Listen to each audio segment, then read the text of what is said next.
Good morning, ladies and gentlemen, and thank you for joining us. I'm State Representative Peter J. Daley, the Democratic Chairman of the House Commerce Committee, and I represent the 49th Legislative District in Washington and Fayette counties. And along with Representative Geist, who chairs the Transportation Committee, are the prime co-sponsors of House Bill 1100, which exempts sales and use tax for airplane parts, maintenance, and sales. Rick can't be with us here this moment. He has a committee meeting, but he may be here a little later on, but has offered his continued support for this issue. I want to thank the 66 members of the House that have also articulated their support by being co-sponsors of this bill. We want to take a moment to thank Chairman Kerry Benninghoff. The bill initially was in his committee. He conducted 2 educational hearings, one at the tour of Sikorsky Global Helicopters, which many of the members of the legislature here is with me today, toured, and the second was the tour of the 4 aviation-related businesses at the Washington County Airport in North Franklin Township in Washington County. Kerry's been a tremendous leader on the issue on the floor of the House for us in committee and moving the bill forward. Finally, I'd be remiss without thanking our majority leader, Mr. Turzai and Mr. Dermody, who have showed some support, and hopefully this bill, which is now currently on second consideration, moving very shortly on the House, that we hope that this bill gets moved forward so we can get it passed and get it to the Senate so they can deal with this issue. At this time, I'd like to have the members of the House of Representatives that are joining with me today to please introduce themselves, starting with Adam Harris to my immediately right. Representative Adam Harris, the 82nd District, Juniata, Mifflin, and Snyder counties. Representative Jim Marshall, 14th District, parts of Beaver and Allegheny counties. Representative Dick Hess, Bedford County, Bedford, Fulton, and Huntington counties. Representative Rick Mirabito, 83rd District, Williamsport and Lycoming counties. Representative Gary Haleska for Cambria County, it's the 73rd District. Representative Maria Donatucci, 185th District, parts of Philadelphia and Delaware County. I'm John Graham, President and CEO of Pittsburgh Institute of Aeronautics. I'm Craig Steffen, I'm Vice President and Quality Manager, Cheyenne Air Service, Washington County Airport. Well, the last 2 gentlemen in walking as late as usual is Representative Harhide, who's going to be walking up here on this. Representative Harhide represents Fayette and Westmoreland County, the 58th Legislative District. The last 2 gentlemen that that introduce themselves will be also making some comments on their perspective on the industry. Basically, the tie that binds all of us together before you today is jobs, and jobs for Pennsylvania. And simply stated, House Bill 1100 is about creating jobs. If enacted, it will open the door for the aviation industry to set up shop in Pennsylvania airports with businesses that service aircraft, sell parts, perform routine inspections, and even build and sell aircraft. We are looking for the creation of thousands of jobs right here in Pennsylvania, and House Bill 1100 is an investment in our future job growth, and it doesn't require new government programs. There's absolutely no reason why to believe the provision of this bill won't work for Pennsylvania, because it has worked in Ohio, and it has worked very, very well in New York. Maine this past summer adopted this legislation very similar to ours, and is already seeing the industry jump in terms of job creation. The aviation and aerospace industries in Pennsylvania have largely been ignored and underappreciated for what they are, and what they are engines for economic growth and job creation. Now, we've received some criticism about the legislation, that this is nothing more than a tax break for corporate types who buy big airplanes. And they are completely missing the point. Those corporate types don't fly the plane. Corporations buy them. I don't know one individual ever bought, at least I know of, a major jet. They don't service the electronics, they don't change the tires, they don't paint the aircraft. They hire people to perform these types of specific tasks, and planes can't fly without routine maintenance, without a crew. And businesses that need planes can't make money if they're grounded. And just one thing to remember, of the Fortune 500 companies, 3% of those companies are in Pennsylvania. And they are the number of people, the percentage that actually buy corporate airplanes. 3% of the corporate jets that are purchased are by Fortune 500 companies. So yes, we buy them. we want them buying their planes in Pennsylvania, we want them to hangar their planes in Pennsylvania, we want them to grow their businesses in Pennsylvania, and we want them to be around our airports, which we believe are industrial hubs that should be better utilized. One thing that really kind of strikes me kind of particular is that our Pennsylvania National Guard services their planes in New Jersey, and that just doesn't make good sense to me. Now, it's time we focus on nurturing aviation and aerospace, and it's time that we help the industry become competitive. But I don't want to tell the story. I want some of the special guests present their stories this morning and describe firsthand what is inspiring to Pennsylvania today. I'd like to begin by introducing Jim DeLong, the owner of the general manager of Bun Air Corporation. Jim, tell us a little bit about your business and what you've experienced. Is he here? Is Jim here? Okay, we're going to move to Craig Steffen, Chief Operating Officer of Cheyenne Air, and we'd like to have him state his story for you. Thank you. First, I'd really want to thank Representative Daley for bringing House Bill 1100 to vote and for consideration. Cheyenne Air Service has been in business for about 45 years, and we have 20 to 25 employees. What we've seen is that we've constantly been challenged by other states that offer no charge of sales tax to services done on the aircraft. We have a lot of long-term customers, but now because of the weakening economy and looking for every way to support their business and cut costs, they have considered going to other organizations and other states that offer no charge on sales tax. They'll fly right over you to go to some place to save a few bucks these days. So we really encourage that House Bill 1100 be considered. And I can tell you that one of our main challenges has been in the avionics area, and we've had to cut back and lay off personnel in the avionics department. These jobs are good, family-sustaining jobs. They typically start out at around $50,000 a year, including benefits, health care coverage, 401k, and it goes up there into the six figures. So these are wonderful jobs for people to aspire to, and we just hope that everyone takes this into consideration and moves it forward. Thank you.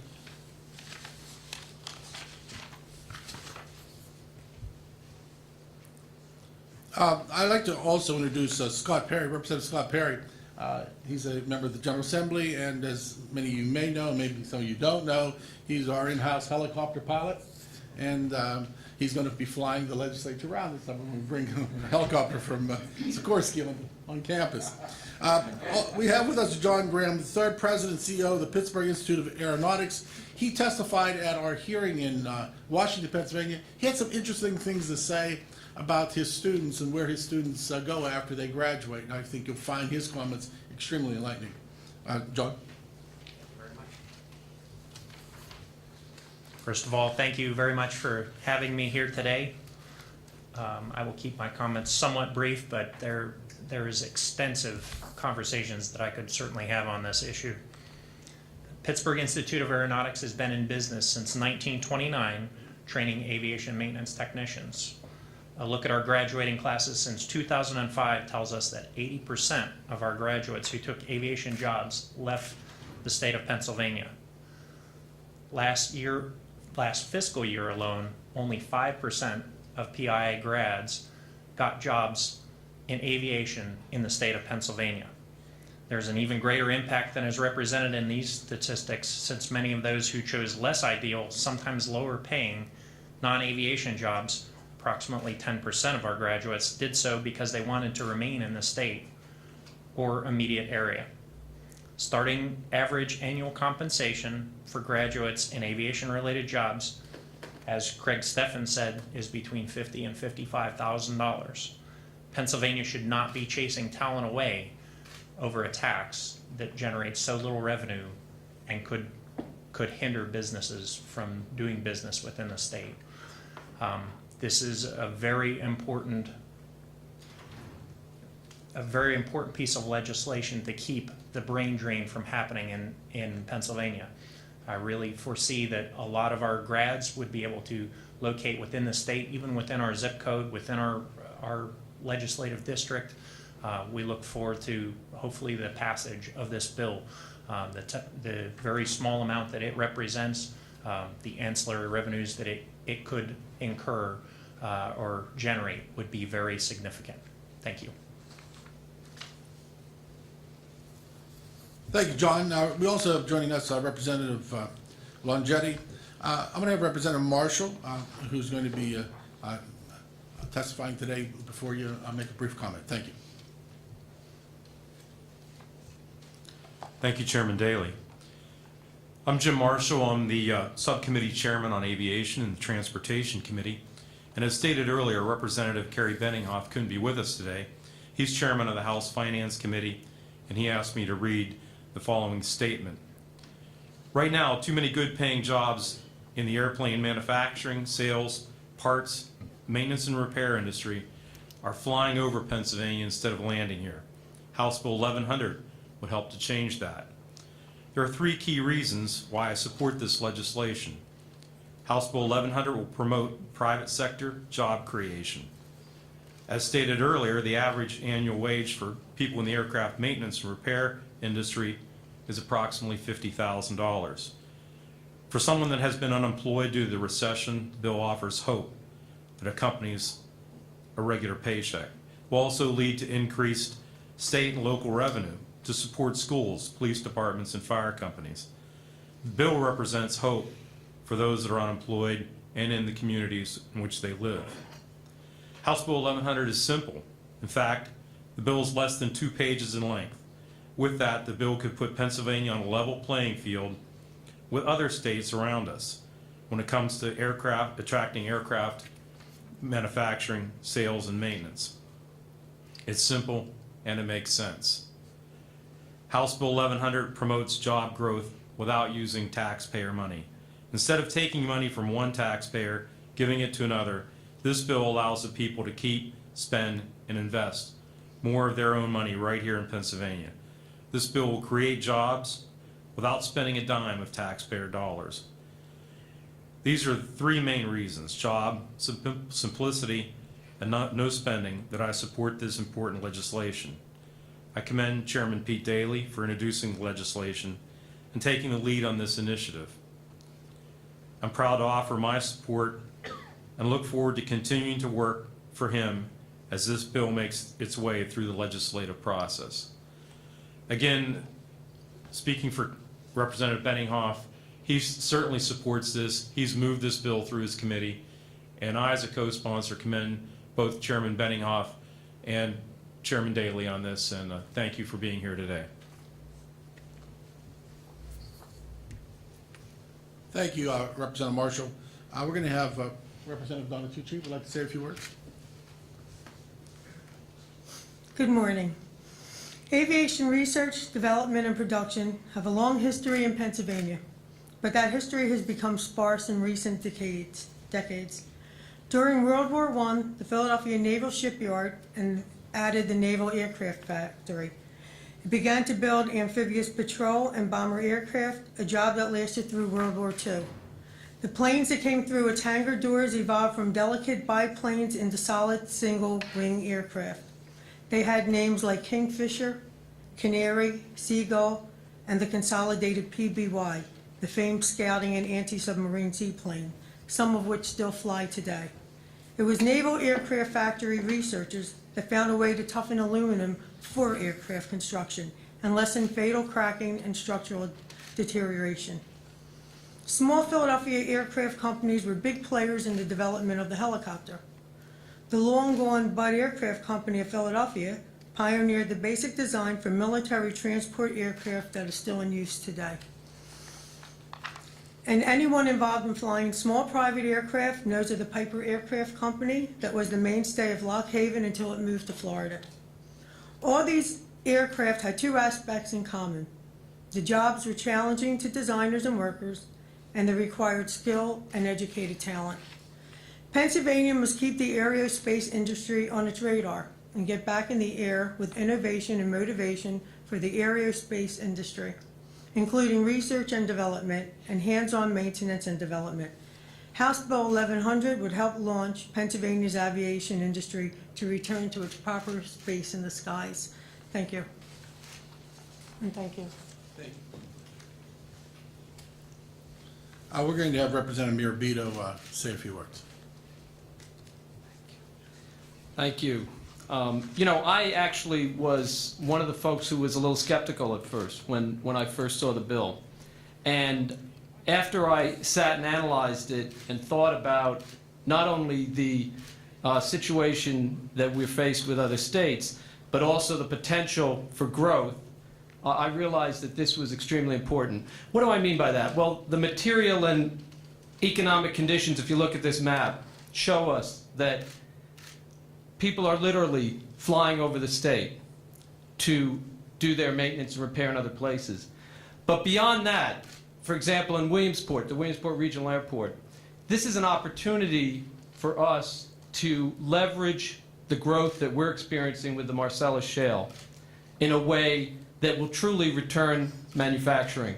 We have seen a huge increase in the number of planes coming to service our airport, coming to serve the airport and to bring parts and supplies and people for the Marcellus Shale. If we have the capacity to develop that regional airport into a service center, we can leverage the growth we're experiencing in the Marcellus Shale in a way that is really the game changer for gas in this state, because it takes manufacturing and allows us to begin to bring it back home. The other factor that we have is we have the Penn College of Technology, which has an aviation program, which trains aviation mechanics, which trains people to do the very jobs that we can bring here.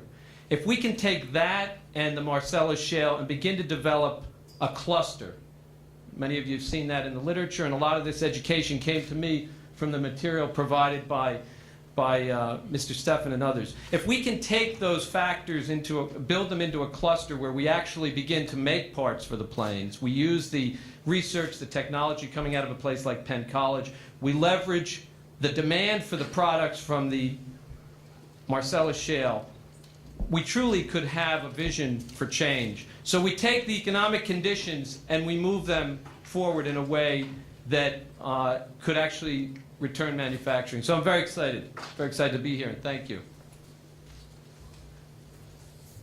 Thank you, Representative Mirabito. We're also going to have Representative Longetti say a few words. Thank you.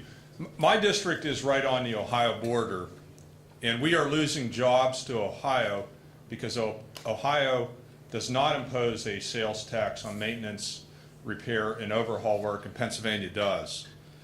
Ohio has about 1 million less people than Pennsylvania, yet the economic impact of maintenance, repair, and overhaul work in Ohio is double that of what it is in Pennsylvania today, and there are approximately 3 times more jobs in this area in Ohio than Pennsylvania.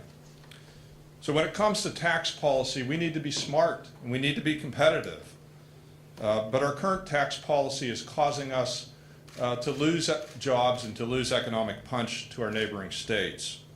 What's more is that the Pittsburgh Institute of Aeronautics is opening up a branch campus. They're opening up that branch campus in Youngstown, Ohio, only about 15 miles away from my district. And why are they doing that? They're doing that because the jobs are in Ohio.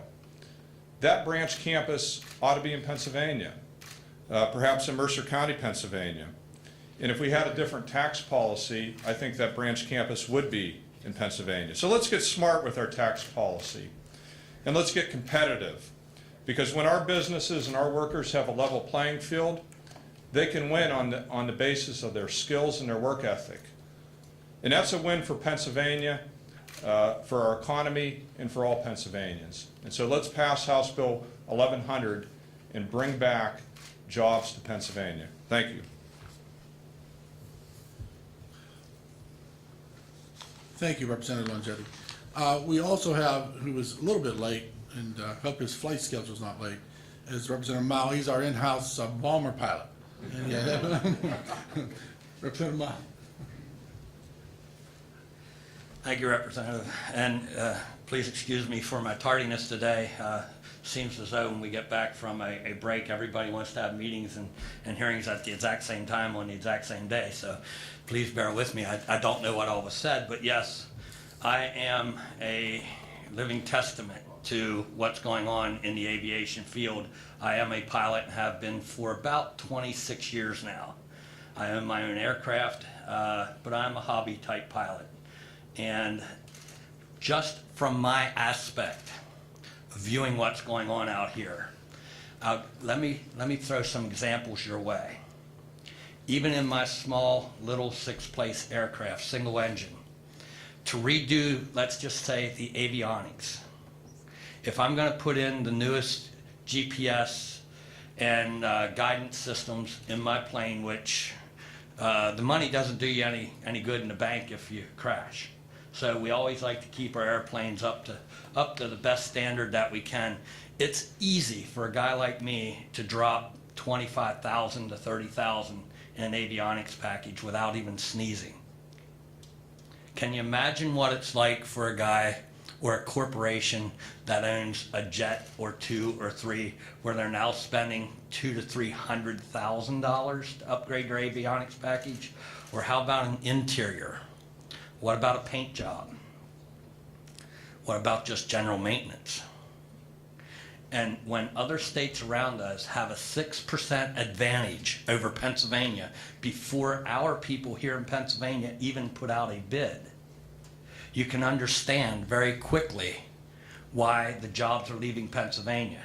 Because it's just as easy for me to fly my aircraft, and I will tell you, I get mine done in Pennsylvania because I'm very loyal. But I could be in New Jersey or Delaware just as easy as I can fly my airplane to Indiana County, where I am loyal to that avionics shop. I can just as easy be out of the state. Those jets can be out of the state in minutes. And if it means saving thousands and thousands of dollars just in taxes on a bid to do a job, it's very easy to understand why the businesses aren't here. We can't compete. I know it's a race to the bottom and we didn't start this race. But if we don't get in the race, we can't be competitive. And I'd much rather have the jobs than the tax that we're actually losing and not collecting, because that number's going to dwindle each year. So passing this House bill is the smartest thing that we can do, and probably one of the hardest things that we can do, because it's up to the media, really, as to how they put it out there, how people perceive it. Because most people are going to look at this as, oh, there's the rich guys just trying to save themselves some money. That's not what it's all about. And in today's competitive marketplace, businesses, those people that own those jets, those corporations, they're going to go where it saves them money. And it's not here. We've got to stay competitive and get in this and get those jobs back to Pennsylvania. Thank you for your time. Anyone else wish to say a few words? If not, any questions? Hearing none, ladies and gentlemen, thank you for your attendance. Thank you, members. As you can see, we have members, Republican, Democrat, north, south, east, west. It has sort of ecumenical support.